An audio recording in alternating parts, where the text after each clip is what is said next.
इस वीडियो में हम देखेंगे कि ट्रेन के छत पर लगी ये जालीनुमा आकृति आखिर ये क्या करती है और चोरी से बचने के लिए रेलवे ने अपने पंखों को 110 वोल्ट क्यों कर दिया, और ट्रेन का जो एसी होता है ये कितने टन का होता है, इसकी क्षमता कितनी होती है और ये इसके नीचे इस तरह से सिलिंड्रिकल ड्रम क्यों लगाए रहते हैं। कोच के बाहर यहाँ लिखा रहता है साइड फीलिंग, इसका मतलब क्या होता है और यहाँ लिफ्ट हियर क्यों लिखा जाता है। रेलवे अपने ट्रेनों में से इस तरह के स्क्रू कपलिंग को हटाकर सीबीसी कपलिंग को क्यों करना चाह रहा है, और ट्रेन के अंदर लगे इस लाइट्स का मतलब क्या होता है जो बीच में लगे रहते हैं। साथ ही रेलवे अपने टॉयलेट को जो सीडीटीएस टॉयलेट थे इसको हटाकर ये अभी कन्वर्ट करने जा रहा है बायो टॉयलेट में। रेलवे अपने आधुनिक ट्रेनों से इस साइड बूफर को क्यों हटा दिया, और ये क्या करते थे साइड बूफर, अब नए ट्रेनों में ये साइड बूफर को क्यों नहीं लगाया जा रहा है। आप देखे होंगे किसी ट्रेन के साइड में यहाँ पीले रंग की पट्टी बनाई गई है, जबकि आप इस ट्रेन में देखेंगे तो यहाँ कोई भी पट्टी नहीं बनाई गई है। किसी ट्रेन के आप बोगी पे देखेंगे तो ऐसे लाइनिंग ये क्यों खींची गई रहती है, इसका मतलब क्या होता है। ट्रेन में सफर के दौरान आप ट्रेन के छत पर इस तरह एक जालीनुमा आकृति देखे होंगे, इसे रूफ वेंटिलेटर कहते हैं। आपको पता है कि गर्म हवा हमेशा ऊपर की ओर जाती है। जब ट्रेन में भीड़ ज्यादा हो जाती है तो उसमें गर्म हवा बनने लगती है और ये गर्म हवा ट्रेन के ऊपर जाती है, जिस वजह से इसको निकालना जरूरी है, नहीं तो ट्रेन डिसबैलेंस होकर दुर्घटनाग्रस्त हो सकता है। तो इस हवा को बाहर निकलने के लिए जाली दे दिया जाता है और इसको ऊपर की ओर ट्रेन के ऊपर देखेंगे तो इस तरह से निकलने का रास्ता दे दिया जाता है और उसको केवल इस तरह से ढक दिया जाता है कि बारिश के दौरान डायरेक्ट पानी अंदर ना आए। तो इसे हम लोग रूफ वेंटिलेटर सिस्टम कहते हैं। आप एक और चीज देखे होंगे कि ट्रेन के पंखे या बल्ब आपके घर में बिजली से नहीं चल सकते हैं। इसका सबसे बड़ा रीजन क्या है कि पहले लोग ट्रेन की लाइट पंखे चोरी करके लेके चले जाते थे, तो रेलवे ने दिमाग लगाया। रेलवे ने कहा कि लोगों को घर में या तो 220 वोल्ट की एसी करंट रहती है और लाइट कट जाती है तो लोग डीसी चलाते हैं, तो डीसी अमूमन 12 वोल्ट का रहता है। मीडियम लेवल की कोई भी मशीन 24 वोल्ट की बड़ी चीजें रहती हैं और 5 वोल्ट के छोटे छोटे खिलौने वगैरह रहते हैं। यानी रेलवे समझ गई कि एसी अगर घर में चाहिए तो 220 वोल्ट और डीसी चाहिए तो 24 या 12 चाहिए। तो रेलवे ने दिमाग लगाया, रेलवे ने अपने पंखे तथा बत्ती को 110 वोल्ट डीसी दे दिया। अब किसी के घर में 110 वोल्ट डीसी रहता ही नहीं है, अब क्या करिएगा ले जाके ये, तो ये आपके लिए एकदम बेकार हो गया। इससे रेलवे की सामानों की चोरी रुक गई। ये 110 वोल्ट डीसी कहाँ से आता है, तो ट्रेन के नीचे लगे इस बैटरी बॉक्स से आता है। आप ट्रेन के नीचे देखे होंगे इस तरह से एक बैटरी बॉक्स लगी रहती है, इसी बैटरी बॉक्स से आता है। और आप गौर किए होंगे कि ट्रेन के जितने चार्जर वगैरह होते हैं ना ससुरे आधे से ज़्यादा तो जले हुए रहते हैं। ऐसा क्यों होता है आपको पता है?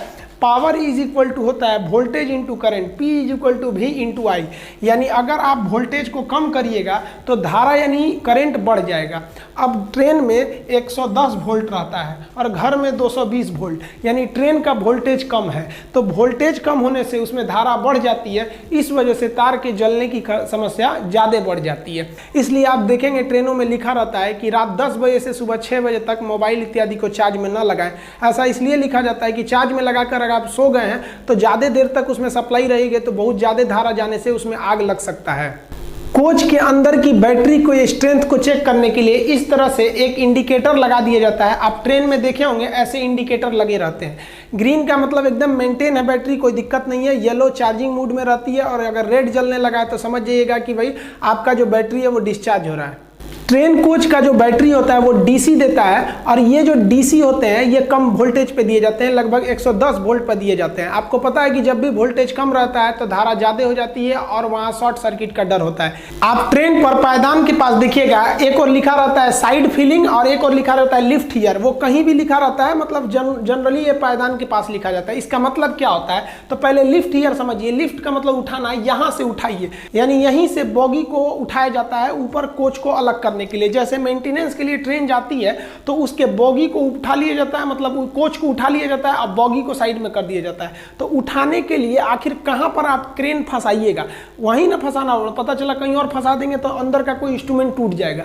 तो फंसाने वाले जगह को इंडिकेट करने के लिए लिखा रहता है लिफ्ट हियर। यहाँ देखिए उठा लिया गया, ये ऊपर उठ गया और इसकी जो बोगी जिसमें चक्का रहता है उसे बोगी कहते हैं, बोगी बाहर निकल जाएगी। अब साइड फीलिंग का मतलब समझते हैं। साइड फीलिंग का मतलब होता है, साइड मतलब इस साइड से फिलिंग मतलब भरिए। ये पानी भरने के लिए जगह दिया होता है साइड फिलिंग, ताकि टंकी में पानी को आप भर सके। पानी भरने की व्यवस्था रेलवे के हर स्टेशन पे नहीं रहते हैं, बड़े बड़े स्टेशनों पर इसकी व्यवस्था रहती है। इसके लिए आप देखेंगे 4 इंच मोटा एक पाइप रहता है, जिसमें से ये फ्लेक्सिबल पाइप निकले रहते हैं। इन पाइप की मदद से हम यहाँ से रेलवे का कोई स्टाफ इस साइड फिलिंग जहाँ रहता है वहाँ उस पानी को भरने लगता है। ये पानी कहाँ जाता है, तो ये उस कोच के टंकी में जाता है। एक कोच में 4 टंकी रहती है, 2 इस साइड के बाथरूम में, हर बाथरूम की टंकी अलग रहती है, तो 2 इस साइड में 2 इस साइड में रहती है, यानी टोटल 4 टंकी रहती है। और एक टंकी की जो कैपेसिटी होती है वो 500 लीटर रहती है, और इसको भरने में 20 मिनट का समय लगता है। तो ये आप देखिए टोटल कैपेसिटी कितनी हो जाएगी, 500 लीटर की एक रहती है, ऐसे ऐसे 4 टंकी रहते हैं, क्योंकि 4 बाथरूम रहता है एक डिब्बे में, तो टोटल 2000 लीटर इसमें भरा जाता है। लगभग 20 मिनट में इसे भर दिया जाता है। ये रेलवे स्टाफ का काम होता है कि जैसे ट्रेन आके लगेगी तुरंत उसको भरना है, इसीलिए उसे ढूंढना ना पड़े, ताकि ट्रेन लेट ना हो। वहां स्पष्ट लिख दिया जाता है साइड फिलिंग, यहीं से आप उसको भरिए। लेकिन ससुरा एक दिक्कत आ गया, एसी का जो डिब्बा होता है ना, उसमें यहीं पर एसी लगा रहता है। अब बताइए, जहां टंकी बनाना था वहां एसी लग गया, अब क्या करेंगे। एसी के डिब्बों को देखिएगा तो इस साइड में ये थोड़ा सा पचके होते हैं, यहाँ पे देखिए ये थोड़ा सा ये ना, ये साइड से ये थोड़ा सा पचका हुआ है। क्यों पचका है, क्योंकि वहां टंकी नहीं है, वहां पर क्या लगा हुआ है, एसी। जबकि आप नॉर्मल ट्रेनों को देखेंगे जिसमें एसी नहीं है, वो एक बराबर रहते हैं सब। अब यहाँ एसी लगे होने की वजह से हमको टंकी कहीं और सेट करना पड़ेगा, इसीलिए टंकी नीचे सेट कर दिया जाता है, जिसे 2 ड्रम सिलिंड्रिकल टाइप के दिखाई देते हैं, जिसे वाटर टैंक है, इसी में से पानी का यूज किया जाता है। अब ये जो एसी लगे होते हैं इसे हम कहते हैं रूफ माउंटेड पैकेज यूनिट। ये 2 ठो एसी होते हैं, एक इस दरवाजे के ऊपर होते हैं, एक उस साइड के दरवाजे पर होते हैं। हर एसी की क्षमता 7 टन होती है, इसलिए एक ट्रेन के कोच में एक डिब्बे में 2 एसी है, अतः 7 दूनी 14 टन इनकी क्या हो गई, क्षमता हो गई। ये चलते हैं 415 वोल्ट के 3 फेज एसी सप्लाई से। इन्हें जनरेटर द्वारा दे दिया जाता है 3 फेज एसी सप्लाई। देखिए ट्रेन के जो पानी भरा जाता है, जनरली किसी डिब्बे में ऊपर की ओर टंकी रहता है, जबकि एसी वाले में नीचे रहता है। इस पानी को अमूमन कोई पीता नहीं है, ज्यादातर लोग हाथ वगैरह धोने या बाथरूम के काम में इसे लेते हैं। अब बाथरूम से रेलवे को बहुत बड़ा दिक्कत था, लोग बाथरूम करते थे, टॉयलेट बाथरूम, तो उनका जो वेस्टेज था वो पटरी पे गिरता था, जिससे पटरियों को जंग लग जाता था। तो जो पहले के जमाने के ट्रेन थे ना बाथरूम, उसमें ओपन डिस्चार्ज सिस्टम था, यानी अगर कोई टॉयलेट बाथरूम गया तो उसका टोटल भी वेस्टेज है पटरी पर गिरेगा। इससे 2 समस्या, एक पटरी पे जंग लगता था, दूसरे जब रेलवे स्टेशन पे ट्रेन खड़ी रहती थी और उसमें कोई बाथरूम में गया है तो रेलवे ट्रैक पर बहुत ज्यादा गंदगी होने लगती थी। बड़े स्टेशनों पे तो इसे सफाई कर दिया जाता था, लेकिन छोटे स्टेशन पर साफ करने की कोई व्यवस्था नहीं थी। इससे बचने के लिए रेलवे ने ओपन डिस्चार्ज सिस्टम को बंद किया। आप देखे होंगे पहले के ट्रेन में एक पाइप ऐसे लटका रहता था नीचे साइड में, ओपन डिस्चार्ज, इसमें कोई रोकने के लिए कोई व्यवस्था नहीं थी, सीधे नीचे गिर जाता था।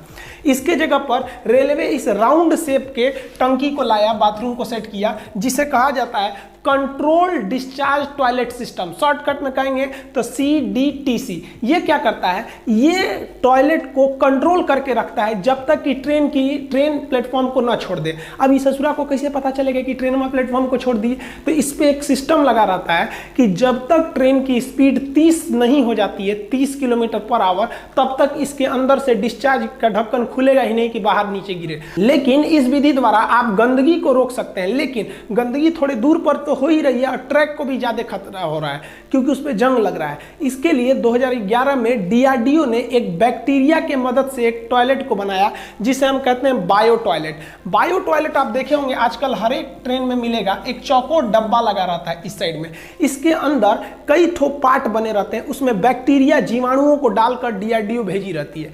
ये क्या करते हैं, हमारे टॉयलेट बाथरूम को उसको डिकम्पोज कर देते हैं, उसको छोटे छोटे टुकड़ों में तोड़ देते हैं, डिकम्पोज कर देते हैं और गैस बनाकर वो निकल जाते हैं। इसमें किसी तरह का मेंटेनेंस भी नहीं है, ट्रैक पे गंदगी भी नहीं होगी और ट्रैक भी जंग लगने से बच जाएगा। अतः अभी के समय में जितने भी टॉयलेट है वो DRDO द्वारा बनाए गए बायो टॉयलेट का ही यूज हो रहा है। ये सब आउटडेटेड हो चुके हैं। बायो टॉयलेट की एक खराबी है कि अगर उसमें आप कलम या कुछ कचरा प्लास्टिक डाल देंगे तो बैक्टीरिया अच्छा से काम नहीं कर पाएंगे, इसलिए लिखा रहता था कृपया इसमें कचरा न डालें।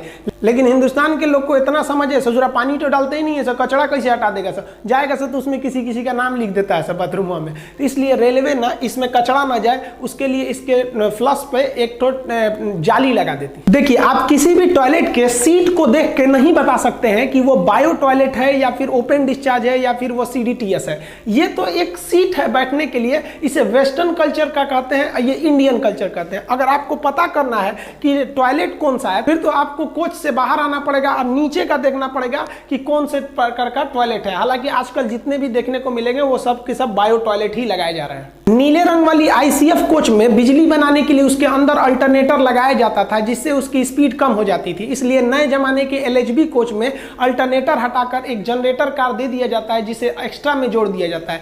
ये जनरेटर कार जो होता है 750 वोल्ट की बिजली बनाता है जो 3 फेज का AC करंट होता है, जबकि ट्रेन में सबसे ज्यादा बिजली की खपत AC में होती है और AC भी जो होता है वो 415 वोल्ट ही लेता है। तो आप कहेंगे कि ये 750 वोल्ट क्यों बनाया? तो देखिए जब करंट को आप दूर सप्लाई देते हैं तो कुछ वोल्टेज लॉस होता है, इसलिए ये 750 वोल्टेज बनाता है कि ताकि AC कोच तक पहुंचते पहुंचते वो 415 वोल्ट मिल जाए। लंबी दूरी के ट्रेन में एक पेंट्री कार होता है जिसमें खाना बनाया जाता है, उसमें इस तरह से खाना बना दिया जाता है और आपको सर्व कर दिया जाता है खाना। लेकिन बहुत से ऐसी ट्रेन है जिसमें पेंट्री कार नहीं होता है तो उसे ऑन बोर्ड कैटरिंग यानी बड़े स्टेशनों से खाना डायरेक्ट रेडीमेड बनाकर और उसमें सर्व किया जाता है। ट्रेन के किसी किसी डब्बे पर आप टॉयलेट के पास इस तरह से लाइनिंग देखते होंगे, ये जनरल बॉगी को दर्शाता है कि ये बॉगी जनरल है, इसमें कोई भी घुस सकता है, रिजर्वेशन की जरूरत नहीं है। जनरल बॉगी की एक और पहचान होती है कि इसमें 3 दरवाजे लगाए जाते हैं। 3 दरवाजे इसलिए लगाए जाते हैं क्योंकि इसमें भयानक कोच के पूरा भीड़ होता है, एकदम भयानक, एकदम देखिए ना, अतः यह भीड़ जल्दी से निकल जाए और जल्दी से एंट्री कर जाए इसलिए इसमें 3 दरवाजे दिए जाते हैं। स्लीपर में केवल 2 दरवाजे दिए जाते हैं एक साइड में। एक चीज आप गौर किए होंगे कि जनरल बॉगी या तो शुरू में लगाता है या तो लास्ट में लगाता है, यानी अमूमन दोनों साइड में लगाता है, बीच में जनरल नहीं रहते हैं, बीच में स्लीपर बॉगी को लगाया जाता है और AC को। देखिए स्लीपर बॉगी में अगर हम 3 दरवाजे देंगे तो उसमें सीट की संख्या घट जाएगी, इसलिए उसमें 2 ही दरवाजे दिए जाते हैं और स्लीपर में भीड़ भी कम रहता है। दूसरा स्लीपर का अगर आप लॉन देखिएगा तो एक से दूसरा जुड़ा रहता है। आप यहां देखिए एक लंबी गैलरी दिखेगी, आप गैलरी देखिए, आप इधर इसको क्या लिए ध्यान से देख रहे हैं आप लोग, इधर मत देखिए, ये लंबी गैलरी देखिए। तो ये पूरा बॉगी एक से दूसरे से जुड़ा रहता है, पूरा डिब्बा एक से दूसरे में। आप देखिए इसको जोड़ने के लिए यहाँ कनेक्ट करने के लिए एक दरवाजे दिए रहते हैं। आप ये काले रंग का पाइप देखे होंगे, इस तरह से किसी किसी ट्रेन में रहता है। तो ये इस बॉगी से आप उस बॉगी में जा सकते हैं। यहाँ नीचे एक पैरदान बना दिया जाता है ताकि आप वहां से जा सकते हैं। आप देखेंगे स्लीपर का पूरा डिब्बा आपस में कनेक्ट रहता है और आप इस बीच के कनेक्टर के द्वारा इस डिब्बे से इस डिब्बे में आप आराम से आ सकते हैं, जबकि जनरल डिब्बा आपस में नहीं कनेक्ट रहता है। इसीलिए जनरल डिब्बे को शुरू में दे देते हैं और लास्ट में दे देते हैं और बीच में इसे नहीं देते हैं क्योंकि बीच में देने के बाद कनेक्शन कट जाएगा। रेलवे के कुछ डिब्बों पे देखे होंगे साइड में यहाँ आपको पीले रंग से कॉर्नर को रंग देता है और कुछ डिब्बे को पीले रंग से नहीं रंगता है। इसका मेन ये रीजन होता है, ये कॉपलिंग को दर्शाता है। देखिए कॉपलिंग क्या होता है, 2 डिब्बे को जोड़ने के लिए एक कॉपलिंग का प्रयोग करते हैं। यहाँ पर पहले जमाने के जो नीले रंग के डिब्बे थे उसको जोड़ने के लिए स्क्रू कॉपलर का प्रयोग करते थे, यानी इस डिब्बे को और इस डिब्बे को जोड़कर एक हुक से इस स्क्रू को कस दिया जाता था। इसमें समस्या क्या होती थी, कसने का तो कस दिए, जब ट्रेन चलती थी तो उसमें तनाव रहता था, लेकिन जब ट्रेन रुकती थी तो रुकने के बाद से ये स्क्रू नीचे हो जाता था और ये डिब्बा उस डिब्बे पर चढ़ने का डर होता था, टकरा मत जाए। तो इस टकराने को रोकने के लिए इसमें 2-2 ठो साइड बफर लगाए जाते थे। ये साइड बफर ये इतना सब रहता है, बचपन में हम लोग कहते थे कि चुंबक है। ये चुंबक नहीं है, स्प्रिंग है कि अगर ट्रेन रुक गई स्क्रू कॉपलिंग से तो ये डिब्बा उस पर ना चढ़ जाए, तो ये इस पे चढ़ेगा तो ये साइड बफर जो है आपस में टकराएंगे, इसमें स्प्रिंग लगा रहता है, ये कुछ अंदर घुस जाएगा और फिर ये उसको ढकेल देगा। इस तरह से ये एक दुर्घटना को रोक सकती थी, लेकिन इसमें झटके ज्यादा लगते हैं। दूसरा एक और डीमेरिट है कि इसमें आपको लोहे की बर्बादी है। 2-2 तो साइड बफर जोड़ रहे हैं इतना हैवी, फिर इस डिब्बे को जोड़ने के लिए स्क्रू कॉपलिंग का प्रयोग कर रहे हैं। तो इतना क्यों किया जाए, तो रेलवे ने दिमाग लगाया, उसने ये बिना पीला पट्टी वाले के जगह पे एक पीला पट्टी वाला लाया और उसको उसने बदल दिया सेंटर बफर कॉपलर में। नए जमाने के जितने भी LHB कोचेज हैं, इसमें आप कहीं पे भी देखिए यहाँ साइड बफर नहीं मिलेगा आपको, बल्कि इसका जो कपलिंग होता है LHB का वो होता है सेंटर बफर कपलिंग, यानी इसके बीच में ही जो बफर यानी स्प्रिंग लगाना होता है उसी के मुंह पर एक क्या कर देते हैं कपलिंग भी जोड़ देते हैं, यानी वही डिब्बे को जोड़े रहता है और वही स्प्रिंग का भी काम करता है। आप देखिए इसी को हम लोग कहते हैं सेंटर बफर। देखिए ये शुरुआत का हिस्सा किसका काम कर दिया, ये बफर का काम कर दिया यहाँ पर, यानी स्प्रिंग सॉकर का काम कर दिया, झटका नहीं देगा। और बीच में ये वाला मोटा सा हिस्सा ये किसका काम कर दिया, कपलिंग का। तो ये शुरुआती भाग इसका कपलिंग का है और पीछे का भाग बफर का है, तो इसे हम कहते हैं CBC यानी सेंटर बफर कपलर। इसमें क्या होता है, ये ज़्यादा अच्छा माना जाता है। इससे एक्सीडेंट होने के बाद ट्रेन को इधर उधर छटकने का मतलब डिब्बा को बिखरने का डर नहीं रहता है, एक ही जगह रहता है और ये ज़्यादा झटके को एब्जॉर्ब कर लेता है। तो जिस डिब्बे में सेंटर कपलिंग यानी CBC होता है उसका कोना पीले रंग से रंग दिया जाता है और जिसमें नहीं रहता है उसको नहीं रंगा जाता है। तो ये जो सेंट्रल कपलिंग था यानी CBC, तो जितने भी LHB कोच आए थे नए ज़माने के उसमें ये ऑलरेडी इनबिल्ट था, लेकिन जो पुराने ज़माने के ICF कोच थे उसमें आज भी साइड बफर का यूज होता है। तो रेलवे इन साइड बफर को हटा रही है। तो जैसे इसमें देखिए इसका साइड बफर को काट दिया गया है, तो इसको देखा गया रेलवे द्वारा कि इस डिब्बे की अभी आयु है, इसका एज है, बस इसमें प्रॉब्लम है इस साइड बफर और स्क्रू कपलिंग से। तो इसके स्क्रू कपलिंग को हटा दिया गया और साइड बफर को हटा दिया गया और इसमें CBC यानी सेंटर कपलिंग को जोड़ दिया गया। इसकी पहचान आराम से कर ली जाए इसलिए इसके साइड में आप दिखेगा पीले रंग का पेंट कर दिया गया है ताकि इसकी पहचान हो सके। आप इस ICF कोच को देखिए, इसमें किसी भी तरह का यहाँ साइड में पीले रंग का कोई निशान नहीं है, अतः इसमें अभी भी आपको साइड बफर दिखाई देगा। इसमें साइड बफर है और ये स्क्रू कपलिंग का प्रयोग कर रहा है। और LHB की तो बातें नहीं करिए, इसमें तो CBC देता ही है। आप ट्रेन के डब्बे पर कुछ नंबर लिखे देखे होंगे, इसे हम कोच नंबर कहते हैं। ये 5 डिजिट यानी 5 अक्षर का होता है। शुरुआत के जो 2 डिजिट होते हैं ये इस साल को दर्शाते हैं कि किस साल में ये कोच बना हुआ है, और लास्ट के जो 3 डिजिट होते हैं वो टाइप को दर्शाते हैं किस टाइप का ये कोच है। जैसे इसके शुरू में लिखा है 04 यानी ये 2004 का बना हुआ है, लास्ट में पढ़िए 052 ये AC कोच को दर्शाता है। देखिए AC कोच 1 नंबर का डिब्बा माना जाता है, तो 1 से लेकर 200 तक का नंबर ये AC कोच को दर्शाते हैं, 1 से लेकर 200 तक का। तो आप बताइए 52 किस में आएगा, 1 से लेकर 200 के बीच में, यानी ये AC डिब्बा है। और शुरुआत का 2 अक्षर 04 ये बता रहा है कि 2004 का बना हुआ है। अब AC के बाद सेकंड नंबर आता है किसका, स्लीपर का। तो 1 से 200 AC हो गया, तो 200 से लेकर 400 तक स्लीपर होगा, स्लीपर बोगी 200 से 400 होगा। अब देखिए इसमें लिखा है 98 335, तो 98 क्या है कि ये डिब्बा भैया 1998 का बना है, 335 तो ये 200 से 400 के बीच में आएगा। ये कौन सा है, तो स्लीपर को ये दर्शा रहा है। अब स्लीपर के बाद आता है आपका जनरल। तो जनरल कहां से होगा, तो भाई 1 से 200 AC हो गया, 200 से 400 स्लीपर हो गया, तो 400 से लेकर 600 के बीच में आपका जनरल डिब्बा आ जाएगा। आप यहां पर ये लिखा है, हम यहां बड़ा लिख देते हैं 12429, तो ये कब का बना है, 2012 का। 429 देखिए 400 से लेकर 600 के बीच में आएगा, अतः ये जनरल डिब्बा है। जनरल डिब्बे की 2 और पहचान आपको बता दी है कि आपके दरवाजे इसमें कितने दिखाई देंगे, 3 दरवाजे इसमें दिखाई देंगे, साथ में साइड में यहां इसे लाइनिंग भी दिखाई देगी। अब 600 से 700 चेयर कार को दर्शाता है। देखिए ट्रेन में जब भीड़ ज्यादा हो जाए और सबको रिजर्वेशन नहीं दे पाती है तो कम दूरी के लिए चेयर कार दे दिया जाता है। उसमें काफी अच्छा चेयर होता है, आरामदायक होता है, फ्लाइट के जैसे, जैसे जन शताब्दी हो गया, इसमें केवल आपको बैठने के लिए यही मिलेगा और इसका भी रिजर्वेशन होता है। तो वो चेयर कार के डिब्बा को दर्शाया जाता है, कहां से, 600 से लेकर 700 तक के चेयर कार को दर्शाया जाता है। जैसे यहां लिखा है 02-615, अब बताइए 2002 की बनी है, 615 तो इसी के बीच में आएगा।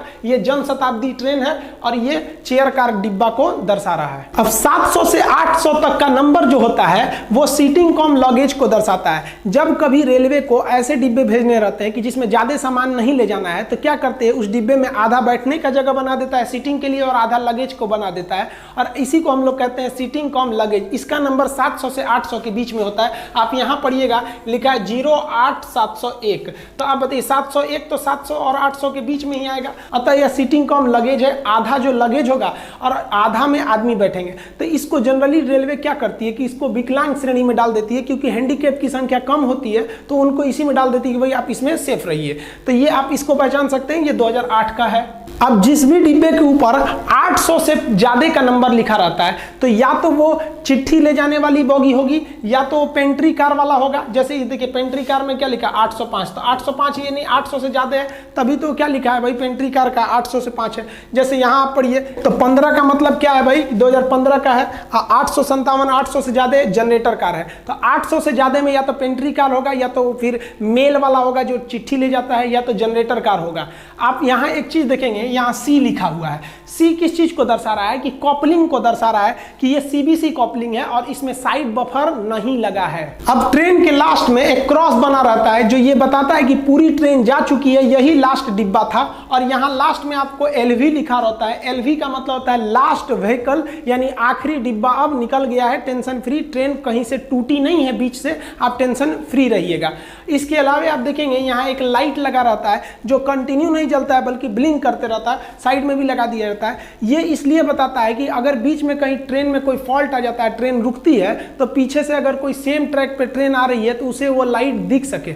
अब ये लाइट को एनर्जी कहाँ से मिलती है तो बैटरी से मिलती है। आप ट्रेन में सफर करते समय इस तरह से सीफा या डब्ल्यू या WL साइन देखे होंगे, या संटिंग साइन, सिग्नल साइन, इस सब का मतलब क्या होता है। और आप एक चीज और देखे होंगे कि कभी कभी सिग्नल ग्रीन रहता है